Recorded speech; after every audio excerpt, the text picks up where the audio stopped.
Welcome to the news for the week of the 5th of July, 2020. Wow, it's already the 5th of July week, so the 4th of July is over. TikTok bans part 2. Try2Cry, Lazarus rises from the dead, Chinese data blocking, and Bubonic Plague. Sounds fun so far. So welcome to July. All this and Jason Wood will be with us on the Security Weekly News. This is Security Weekly, for security professionals, by security professionals. We interrupt our program to bring you this important message. It's the show that keeps you up to date on the latest security news twice a week, your trusted source for accurate security information and expert analysis. It's time for Security Weekly News. The question is simple. Have any of the systems on my network been compromised? The answer is harder than it should be. Enter AI Hunter. Active Countermeasures has automated and streamlined techniques used by the best pen testers and threat hunters in the industry to create AI Hunter, a network threat hunting solution that does the first pass of a hunt for you to identify systems that are most likely to be compromised and scores the results on a scale from 0 to 100. You can then research those systems in depth with AI Hunter. Focus your valuable time on the systems that need your expertise with AI Hunter. Sign up for a personal demo today at securityweekly.com/ACM. All right, it's Security Weekly News in July, even in the time of plague. I'm Doug White from Roger Williams University, so let's see what's going on. Try2Cry is a new type of ransomware. Well, it's not really that new, but it's a new brand of ransomware, which is similar to, based on some of those Spora derivatives that were all written in .NET. But the new thing about Try2Cry is that it basically has a worm feature with it.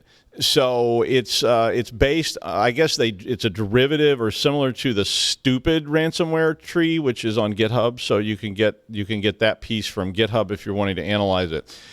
It was discovered by GData, and the malware basically searches for any connected removable devices and writes a copy of itself into the root folder. And that file is named update.exe. And then it goes out and the script hides all the files on the drive and replaces them with all LNK shortcuts, which are like virtual links in Linux, that point to the original file but also points to the malware file. So that's how they essentially establish this worm. It reminded me, when I was reading about it, it reminded me a lot of this old virus called Stoned, which was to this day was the very first computer virus I ever saw. It ran on a 5.25-inch floppy disk, and it just overwrote the boot sector with this thing that said, "Your computer is now stoned." And I did so many calls with people that had that thing, and it basically spread in a similar way. It went out and looked for any floppy disk, and it got on the system, and it copied it to other floppy disks, and then all these floppy disks would get infected with it. It was really easy to clear off, but you had to kind of know how to do it, and you had to know what a boot sector was, and so you can make money doing it, of course. Lazarus Group, who is a state-sponsored hacking group that has various other names, like it's like Hidden Cobra or something like that, is from North Korea. And they decided to start targeting online payments made by Americans and Europeans. Now, in the past, they had targeted a lot of stuff in banks in South Korea, but apparently they're expanding their base of operations. They now have been seen placing Majcart payments skimmers on retailer sites that are used more by Americans and Europeans, and it looks like they may have been doing this as early as May of 2019. Majcart reference scripts are injected into the checkout pages, and so basically you somehow have to get access to the production page, and once you get that access, you push your scripts into place using that. Mostly they were doing that with phishing, of course. What else would be done? It's just too easy to get passwords that way. Once they got the passwords, then they could either escalate or move laterally until they had an account that would allow them to inject the scripts onto the websites. North Korea backs hacking for both revenue and espionage purposes, so they're out there looking at a bigger base of operations. CISA and others issued a dire warning for F5 BigIP devices from Positive Technologies. F5 from F5. Positive Technologies analyst Mikhail Kalushnikov found that the remote code vulnerability in a traffic management user interface of those devices, and U.S. Cyber Command advised organizations to remediate immediately on the 3rd of July, which was last Friday. And they said if you put it off for the weekend, that would be really bad. So this was a 10 of 10 on CVE ratings. Chris Krebs said that if you haven't patched this by Sunday morning, which, sorry, a little late here from us, but on Sunday morning, you should go ahead and assume that your device is compromised. So there is a patch available from F5. But as always, you have to use it. This is very similar to the one we had last week on Netgear equipment. We're reporting on that one. So if you're using those F5 BigIP devices, you definitely need to get on top of this right away. And an article from Brian Krebs. So this is not Chris Krebs. This is Brian Krebs. Coincidence? I don't know. I've never seen those two in the same place. Is about the United States IverFi system. So just, I guess this morning, I saw emails going out about people being compromised at universities, and these were with false unemployment claims that were being sent to faculty members. Now, I don't know what the objective is with this, so I have not been able to verify the inside piece of this in terms of who sent these emails and what the objective is. Were they real? Were these real false claims? So that's a lot like where people try to file, tax returns and get your tax return check, people filing unemployment claims with your compromised information. But the email advised people to go to one of a variety of sites to lock up your social security number and credit information. This is something that is often advised, especially if your company has been compromised or somebody you have given information to. They tell you to go lock this down so it can't change. My purpose in reporting the Krebs article was that he actually went through the process of looking at this E-Verify system, which is the United States government system for locking your social security number. And it was very interesting to me to see him go through that process because he was able to manipulate this very insecure site that seemed to have a lot of issues. And he created multiple accounts. So he went through once and he locked his social security number, which leads to additional problems as well. I'm not saying it's a bad idea to do that, but it leads to other problems. Like if you then want to apply for a loan, you have to go in and unlock it. But so he did this. He went in, he locked his account. Then he went and created another account using different, credentials. And that account allowed him to unlock the first account. So, yikes. If they already have all the information, that's pretty bad. So you may want to read that article. I already referred it to some people who were asking questions about doing this today. So check that out and see what you think. If you didn't know, China has enacted stronger controls over the once pseudo-autonomous Hong Kong. After the recent crackdown, Facebook and Google said that they're going to halt the review requests coming from Hong Kong for user data, and that includes WhatsApp, Twitter, and all their other products. So basically, this new security law that was enacted on June 30th by China, who controls Hong Kong, it allows for the arrest and imprisonment of anyone who criticizes the Chinese government. So this is basically you say something about the government, we come looking for you. Now, Hong Kong had always been somewhat autonomous in this, and so this is a change. So the charges as a result of this crime, criticizing the government, can include life imprisonment on mainland China, there's been all kinds of protests about that as well. These apps, so Facebook, all this stuff is already blocked in China, and Twitter and WhatsApp and so forth are accessible in Hong Kong. So if you've been to China in the last 10 years, you know that almost everything is blocked and they want you to use internal apps that are monitored by the government. Hong Kong was under British rule until 1997, and when the lease ended, the control reverted to the People's Republic of China. At that time, Hong Kong was allowed to remain it was called an autonomous economic area or something like that. And basically, lately then, pro-democracy protests started over the last few years, and all this, they've had a lot of unrest there, including blockading the airport and so on and so forth, and you've probably seen all that in the news. But China does have control over Hong Kong, and how much control they have is sort of up to them. They've essentially controlled Hong Kong since the Qing dynasty, which, if you didn't know, ended in 206 BC. So they've been kind of doing this for a while. Later then, Microsoft and Zoom, that was actually, it was either this morning or yesterday, Microsoft and Zoom joined into this data pause and said they would also not be processing data requests from China. So all that, and we talked last week about the TikTok wars in India and India barring all these Chinese apps and so forth. In the app wars in the United States, Secretary of State Pompeo announced that TikTok may well be banned in the United States shortly, since it basically has been repeatedly accused of providing personal information from the platform to the People's Republic of China government.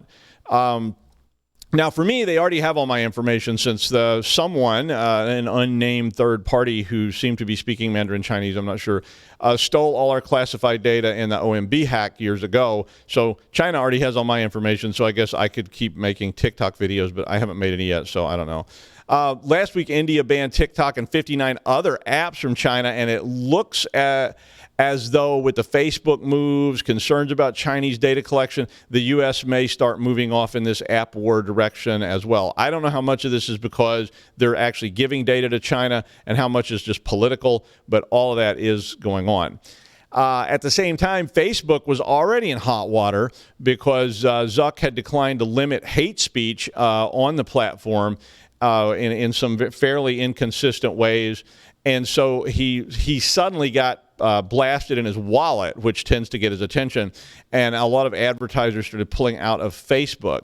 Now, Facebook generates around $70 billion a year in ad revenue. So when big names, and this was not like, Bob's Car Wash kind of ad players. This was like big name players like Leveler and stuff like that are like huge advertisers. They started pulling ads. Facebook suddenly changed its tune. Imagine that. And I did want to mention this story from the United States because it to me was fairly concerning. The Immigration Division of the United States, which is called ICE in the United States, it's Immigration and Customs, said that they would begin deporting foreign students with F1 and M1 visas if their universities go online this fall. This is a reversal from what they said in the spring and summer of 2020, where they allowed students to stay in the United States. So, hey, schools, find a way to help your international students out, all right? Figure out a way around that.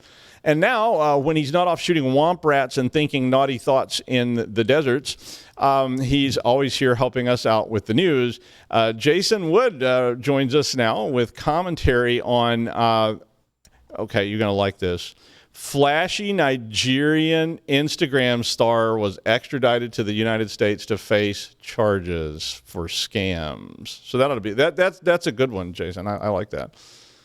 Yeah, I kind of laughing as I was thinking about it. Like last week we were talking about Pinchy Spider, which funny to say. This week we're going to talk about the Nigerian prince getting arrested. Well, not really the prince, actually. I guess it's well, it could be an Instagram star. It's just kind of interesting to read through and see. The original blog post is on Sophos Naked Security blog. It's worth checking out, if nothing else, for the pictures that are in it.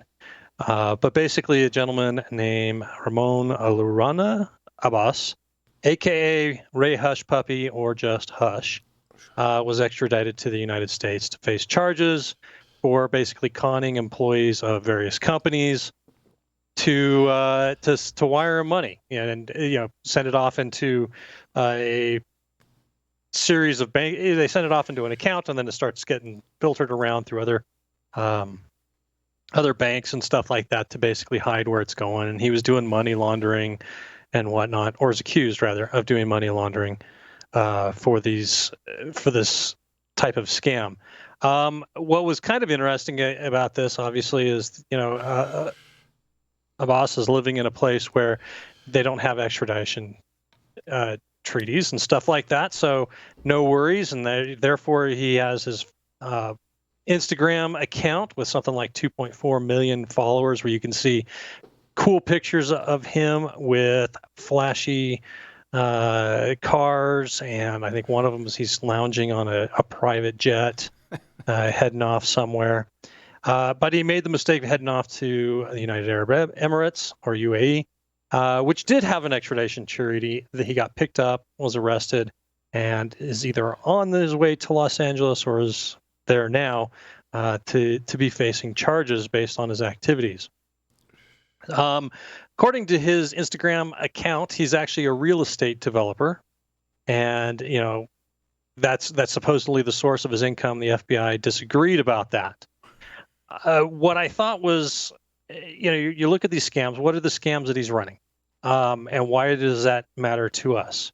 Well, essentially, what they're doing is it's not the Nigerian prince scams of hey, I've got $13 million to send you. If you could just send me a little bit of money, $5,000, $10,000 to get things started, we can get this money over to you.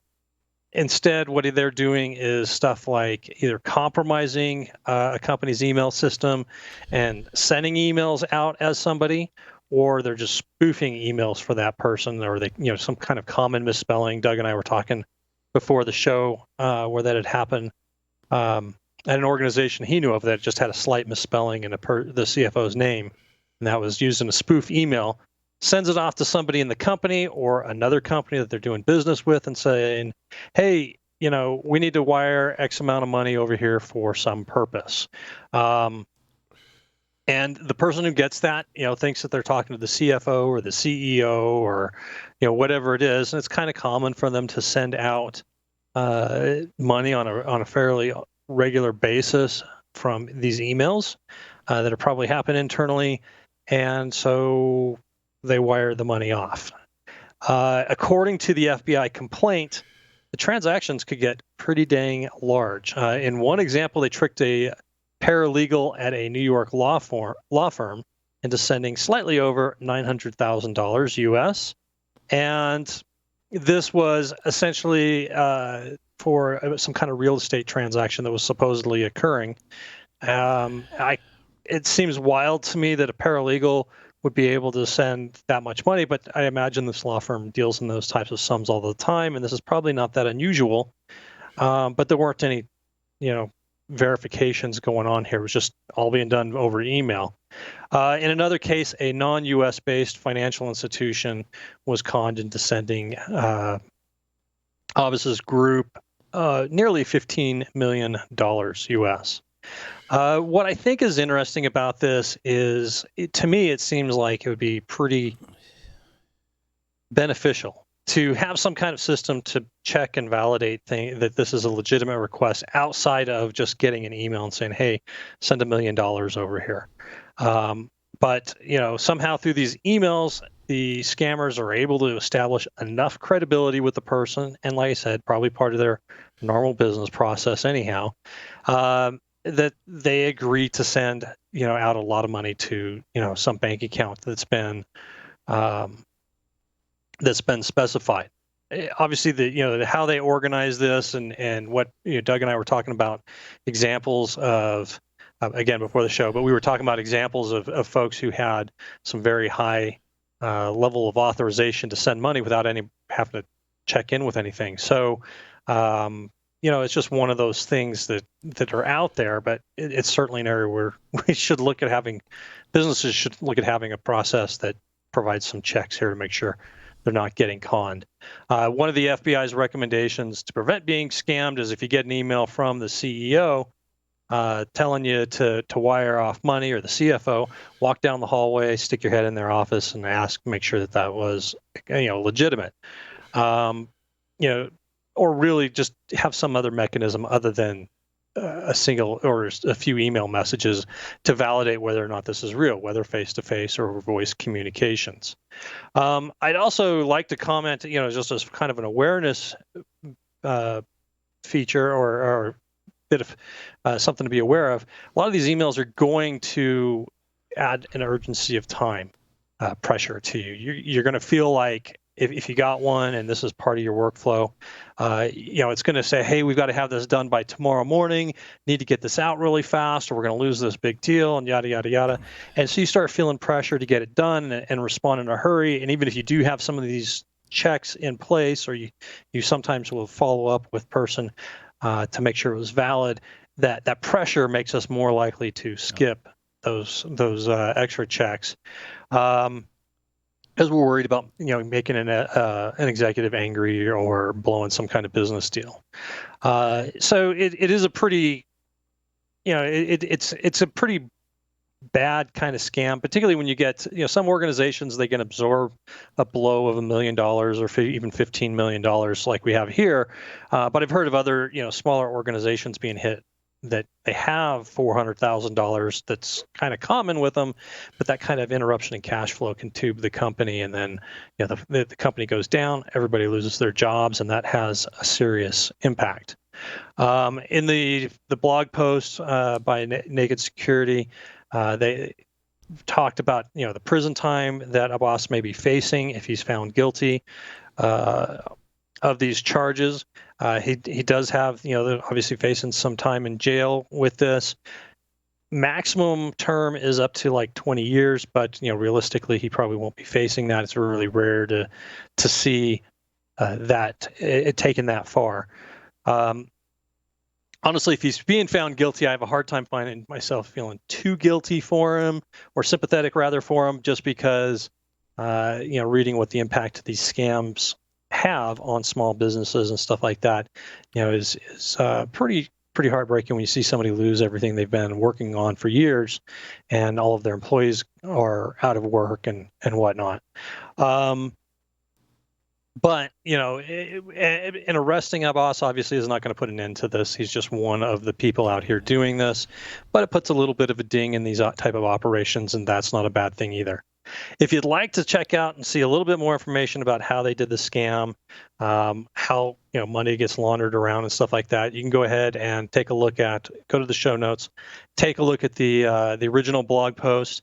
If nothing else, you get to see Hush Puppy having pictures of him wearing a purple robe with his nickname across his back in front of his Bentleys.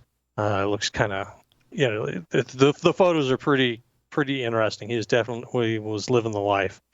So head on over there and take a look. And with that, Doug, all right, back over to you. Yeah, I don't know if you know this if you're watching, but down here at Security Weekly, Paul has a big purple robe that says "The Man" on the back, and he brings his Bentley in, and all. Yeah, they carry him up here. They carry him up to the studio on a palanquin. It's like there's like this. Yeah, we won't get into that. The first time I ever saw anybody get taken with a scam like this was at Terminal 4 at JFK Airport, and she asked me if what to do. She had come out of the international terminal, and a guy told her he was a prince of a foreign country and that his money was being held by customs, and that he had to pay this like registration fee to come into the United States with this large sum, which, make up a number like $5 million. And he was supposed to come here to start a business. And so she went to the ATM machine, got all the money she had, and gave it to him because he told her he'd give her 10% of it. And, of course, he goes, okay, wait here. I'll go back in the airport and get it. And, she's like 4 hours later, she's standing there on the curb going, I wonder if he's coming back. This is taking a long time. So, yeah, scams have been around a long time. And they will probably be around as long as humans continue to be the way humans are. So we always have that. And they have no mercy, so they will take money from anybody that they can get it from. None whatsoever. I've heard people emptying out their retirement entirely. Oh, yeah. I mean, they fall into one of these. They get get elderly people all the time. I mean, even people that are astute get taken by this stuff, and they go get them, and they don't care. I mean, they took, my dad got conned on a driveway thing. These guys showed up, and they said they'd resurface his driveway, and they had another job fold up on him, and they had all this supplies, and if he would, and so he paid them to do it, and it was like really cheap. And of course, turned out they just painted the driveway black, and then when it rained the next time, it all washed away. And he was like, "Hey," and but yeah, they will take anybody that they can get. So watch out for this stuff, and warn your friends and relatives about scams, because it's good to read about them so you'll know what they look like. Finally, while you probably woke up this morning and said, well, there's a pandemic, but at least it isn't bubonic plague. I know that's what I say every day when I get up, even when there's not a pandemic. But, oh, wait, no, it actually is the bubonic plague.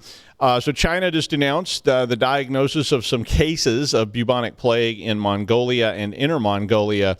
And, anytime there's a mention of good old Yersinia pestis bacteria, that pretty much brings out the news flax because they love a good headline about the Black Plague. Now, before you go buy a bubonic plague mask to put on over your murder hornet protective suit, it was just a couple of cases, and this is nothing new in rural China. If you've ever been to China, if you've ever traveled around China like I have, and you've been outside the city, China gets real rural real fast. Remember the Qing dynasty? There's probably places that's still going on, and out on farms and things, just like everywhere in the world on farms.